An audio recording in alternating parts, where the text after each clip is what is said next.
Hello. Hey. How's it Hi, going? Mac. You're in a different I'm place today. I am. I'm in Ubud in Bali, in the middle of the jungle. It's so nice. It's so nice.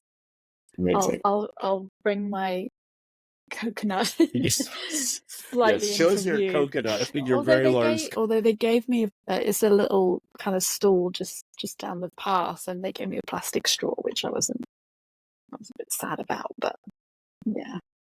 Yeah. Small things. How are you I'm good. I'm good. in Chiang Mai? Yeah, Chiang Mai, and happy to be back and having another conversation together. Yeah. Chat with Nat and Mac. A chat with Little none back. chat with Mac and Nat. Later. So, I think we figured out our technical difficulty, so that should also be good too. And yeah, I think maybe we can jump in. I think so. For those of you listening, we are going to be doing another group inquiry. So if you're interested, I believe the date is September 4th at 4 p.m. Hong Kong, and we're gonna, I think, start talking about the question that we have started to raise. And when I made a post on LinkedIn a few days ago, rather this larger question like, what really is coaching? Like, what are we doing with our clients? So we could start the conversation now. So maybe I'll ask you that, like, what is coaching? Like, I'm just, what are we doing? oh my goodness. I mean, this is something that we talk about a lot, right? And okay, where do I want to start? It's interesting because when I tell people I'm a coach, there is there has been actually, not so much anymore, but there has been a certain discomfort because it could mean anything really. And people say, "Oh, life coach," or "What kind of coach are you?" And so I struggled for quite a long time to even say myself what it was I did, and I actually, the developmental work has really given me a helpful anchoring to describe what I do, but it definitely hasn't always been that way. I was just saying about my journey as a coach has been it's kind of meandered through organizational work and private work, and so it's been really interesting. But I originally certified as an organizational coach, so working with people in organizations to, I guess, perform better, be engaged more, find themselves in the organization in a kind of positive way. And then I went down quite an unconventional route. And so then I was trained by really quite a visionary coach, looking back now, in the UK, Daniel North, who really opened up some deeper kind of explorations of what coaching is and what it could be and what it should be for the future. And kind of, that was seven years ago. So yeah, I can share a bit more about that. But yeah, this question of what is coaching, I think, has always been very alive in me. I wonder what it brings up in you and how it's been alive in you. Yeah, I think I agree. So I think we started coaching around the same time. So, 9 years ago, 10 years ago, and doing this professionally. And it was weird because I think when I started, nobody knew what coaching was in Asia. I mean, I would tell people at parties and they'd be like, what do you coach? Who do you coach? And so there was this whole education process about, helping people get unstuck, and I would, sort of throw in this language, this transformational, some of the language that, yeah, seemed to be helpful, at least in terms of, helping people to, locate what it is that we were doing. Whether or not they believed in it, I mean, I think that was the big question. But it would definitely end some cocktail party conversations. Conversation Like, killer. oh, okay, like next Yeah. person. And it's interesting because I think as I did it and then gained some skills in it, I'm like, oh, like it's actually, helping people to go from point A to point B. It was, helping them explore their own thinking, to hear their own thinking. And I think that, the last few years have probably been the most turbulent in terms of understanding like what it is that we're doing. I think, like I mentioned, going into the therapy space, being in that space, like, and then having an inquiry process into the past.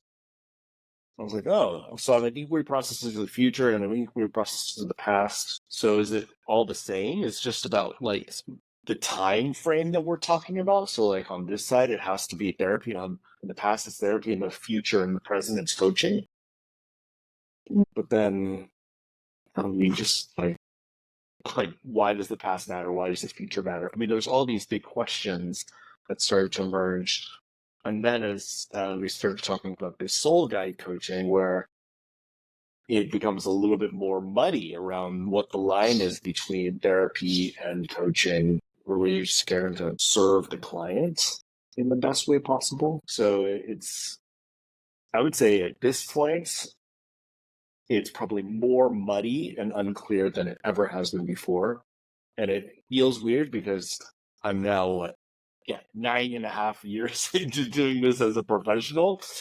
And when somebody asks me, well, what is it that you do? I don't even know how to answer that. So that feels, I don't know, very jarring because I feel like I should have a firmer foundation after doing it longer, but I feel less stable. I feel less clear about value that is, people are taking away. Yeah, it's funny. I think what I'm beginning to perhaps orientate around or realize is that I think that's indicative of the environment that we are that we're in, that everybody is in. Things are muddy and unclear and intertwining. And if I think about the RUPT acronym, rapid, unpredictable, paradoxical, tangled. It's like this tangled kind of where things were kind of very easy to compartmentalize before, therapy and coaching and wellness and mindfulness and all these kind of very specific areas are now very tangled. But I think that's also reflective of the world that we live in and the business environment that people in. Because if you think about what leaders and organizations, they're kind of navigating very tangled environments. So the kind of politics, social dynamics, activism, sustainability, climate, all of these things are now intertwined with how companies do business, and you kind of can't separate them as much as we kind of want to. They're tangled. And so I think in a way that coaching is becoming reflective of that. What's the word I'm looking for? What did you, the muddiness, perhaps? Muddiness. The word, Yeah. muddiness. Yeah. And there was something I wanted to say, and I think that's, if I think back to like the origins of organizational coaching, God, I can't even remember his name now. English guy, but the books, The Inner Game of Tennis and The Inner Game of Coaching and Grow Model and all of these. Oh, John Whitmore. Yes, exactly. John Whitmore. That was what, 20, 30 years ago now. The world was a very different place. And it was even very clear for you in organizations to kind of know, right, if I do this, I'll get promoted to this and I can get here. And that's not so clear anymore. So right. Coaching has to shift with that lack of clarity. Because A and B are now not clear, I think. Does that make sense? It does. And what it brings up for me is the the challenge almost for us to then develop multiple disciplines. Yeah. Me, whoever it is that we're working with, wherever they are.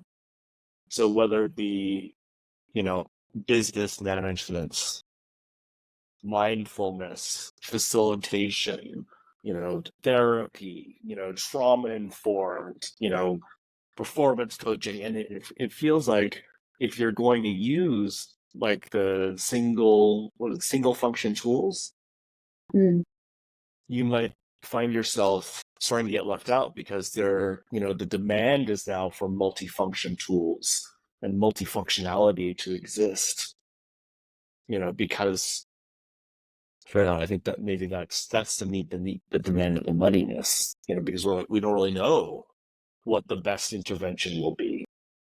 You have to figure that out.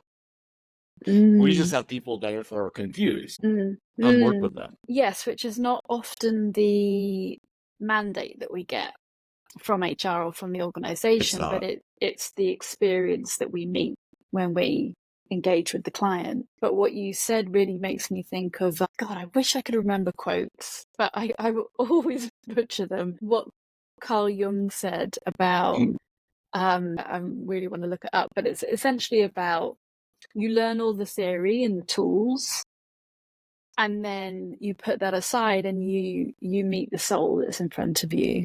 Yeah. And so I think that's why I was saying just before we started recording, one of the elements, one of the pillars of the more unconventional coach training that I did many years ago, one of them was the twin journey. And it was about us as coaches continuously going deeper within ourselves alongside our clients. So not just learning tools, but peeling back the layers of who we are. And that, I think, is what enables this kind of ability to aside the tools and just be with the soul that's in front of you. Yeah. I think when we were talking with Ian a few weeks ago, he said something about, coaching. It's, there's an exploration of what it means to be human. And, this question of, well, then, is what we're doing helping people to be more human, to experience their humanity? But I've been reflecting a lot on that. And I really I think about my curiosity and why I've been, spending the time and the money to go and learn about these things. Like, why do people show up the way they do, right? Which is a basically code word for why do I show up the way that I do, right? And like, why am I making these decisions that seem to make no sense? And so much of I think the journey for me, which I'm using my professional, lens to like really, cover up for what I'm curious about myself is really like, why am I doing the things that I'm doing? And through that process, I think I've gotten to know myself in a much more like cool way. And so then when I meet others and they tell me their stories, like there's some, like I have a lens of, and some, I think, at least some stepping stones to process it. Like, oh, interesting. Like I can see that. I can see why, the behavior is showing up in that way. And then I can ask a question for them to sort of explore their own understanding of the world. Yeah, but it does feel like I continue to have this curiosity, like, why am I doing this? Why are other people doing this? When you say doing this, do you mean coaching? Oh no, I think why am I making the decisions that I make? Showing up, showing up the way I in a do, certain right? way. And like, why did I like say that thing to that person? that was not cool, and why am I parenting the way I'm parenting? Is that what I want to be doing, or is that just like the natural, the default reaction? Where did the default reaction come from? So a lot of those questions. I think it brings me back to this subject-object, to Keegan's work, this subject-object shift. And what you describe is this constant curiosity about how you're showing up and why you're making decisions and doing things the way that you're doing. That exploration is a constant, I don't know, I could be wrong here, but it is a constant making the subject, what you're subject to, object. Right, like going in, like you did the compassionate inquiry course with Gabor Mate, which is really powerful work, and that is like going deep into some of your childhood experiences, and but being able to kind of pull it out and look at it and go, oh, okay, this is interesting, so that you are less had by those things, and you can. It doesn't mean to say that they go completely, but but you can catch yourself quicker, or you can. Yeah. So it's like this. I think it comes back, actually, our journey of constantly looking at making object what we're subject to as human beings enables us to, what's the right word, to partner with our clients to kind of do the same. Yes. Yeah, that resonates. Yeah, so much with me. And you're right. Like, I'm thinking about the language, that we use in like the compassion inquiry process. It's really like, can you imagine like, the first time that you felt this pain that you felt, right? And what would a 4-year-old be thinking or feeling? And, like how did they feel? And they're like scared or whatever. And so like if you like who did that 4-year-old go talk to? Nobody. Who would you want them to talk to? Nobody to panic. What would the mom or dad say to that little 4-year-old, right? And so you're really like creating this, they're able to, I think some of the psychology language is start to reparent the child that is injured and experienced the pain and didn't have the ability to find the connection to be able to process through the like scary or the traumatic little T trauma events. Mm. And so as the adult, I can now see myself as the 4-year-old and I can feel the feelings that the 4-year-old felt. And then I can now find a way to reconnect with that part so that I can create the healing. Yeah. So yeah, you're spot on. It is that subject object shift. Before I did this work, I just thought that was me and there was no subject object shift. It was just I'm reacting. I feel scared. I'm throwing a tantrum. Now I'm like, actually, it's my 4-year-old or it's my 12-year-old, and I can work with the different parts. And this is a lot of like internal family systems work around like I can see the part, I can talk to the part, I can be with the part, and now I can choose whether or not to be had by the part or really just to allow the reaction to happen and then to move on.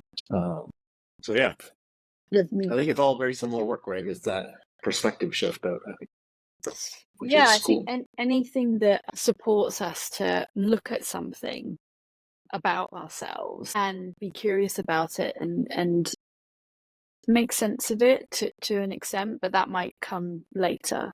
That's not always in the moment. That is what assists that subject object shift. And I think I was reflecting as you were speaking then that I think where there's, can you hear some singing? Someone on a mic. It's Friday night in Ubud. Yeah, I think that there's not a lot of that going on in organizations in terms of development. There's a lot of skill building and development, but that's the development that supports subject object shift is, I think that's where we come in, actually. I think that's what coaching is about, but is a big part of what we can do.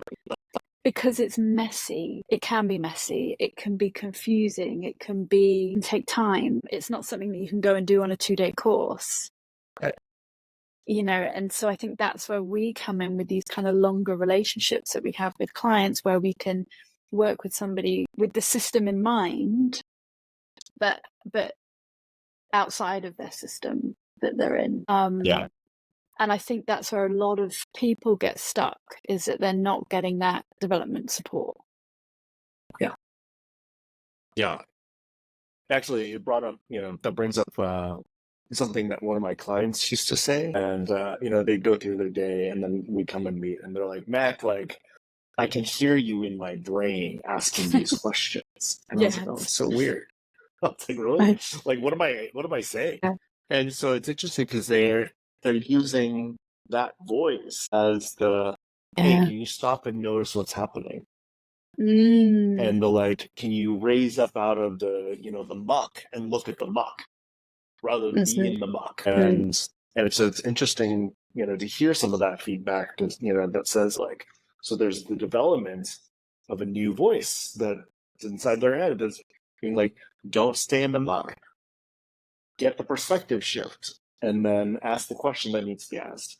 So that was cool feedback. But I think that's part of it, right? It's Mm, giving people the training and then helping them to see the questions of how to then work with themselves to be yes. able to develop a shift, right? Because, Yes. I think one of the things that I've heard somewhere is like, thank you for letting me be a part of your thinking as a coach. Like, Mm, that's what we're doing, right? We're listening to your consciousness stream, and then we're interjecting questions to help you examine your consciousness stream from a yeah. non-judgmental place, right? And so, maybe that's part of the assistance that gets created. Yeah. Yeah. I think you're absolutely right. It's making me, I don't know if I'm going to kind of switch the conversation, but it's bringing me back to our conversations was it last week with the group Yeah. of coaches around shall coaches fear or embrace AI. And one of the preparation podcasts that I listened to help kind of prepare for that conversation was not prepare my thinking around it was there's a brilliant podcast that I love called This Jungian Life, which is about three Jungian psychologists in the States who talk about different things in the world and apply kind of Jungian theory and Jungian philosophy and application. And they talked about, they had a guy come on who has an app which captures dreams, and you can capture your dreams in it, and then it has AI functionality where it analyzes, it can do dream interpretation.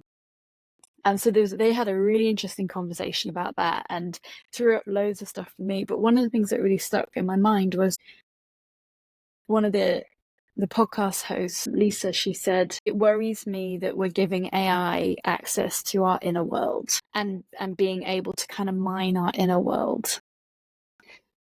Yeah, right. Yeah, I That know. made me cringe Like inside. all of this information that we're putting in, about our dreams. It's like, where does that go? But anyway, that's another conversation. But I think one of the things that struck me is this notion that actually to be with somebody in their inner world is really quite a sacred thing, Yeah, isn't it? it is. And that's a big part of what we're doing is being with someone and entering into their inner world and being with them in that, like you said, kind of hearing their stream of consciousness and helping them kind of make sense of some of that so that they can get more clarity or they can know themselves better or they can make that subject object shift so they're less had by things. So I think perhaps what is coaching is there's something quite, and I don't know if I'm like being a bit grandiose here, but like there's something sacred about it that I really Yeah, feel privileged to. yeah. Are you The like, distinct. are you wincing because that's uncomfortable or like? No, it's because the word that's in my mind is that it starts to become very spiritual, Yeah. and there's something that's like in a past life, like I was a pastor of a church for a while, and I was like, oh, like why am I doing this work? Like like I thought I was like a fringe person, and here I am, like working with another guy to like shepherd people into this into their spiritual journey. And it's funny because one of the other guys that we work with is a former pastor, and so there's something about this, being with people in this exploration of their existence Mm. that feels very sacred or spiritual. Yeah, Yeah. that's weird to think about. Yeah. Fun fact. Hmm. My maiden name is Shepherd. That's great.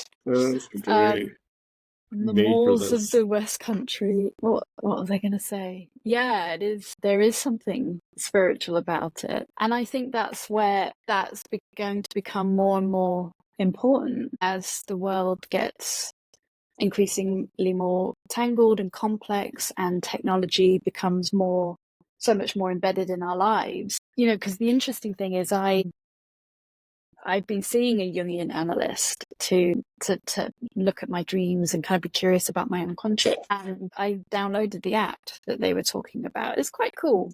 And I wanted to Yeah. have a look at it. And I don't know if it's just me, but yeah, it's interesting. It's useful. I haven't used it for interpretation yet.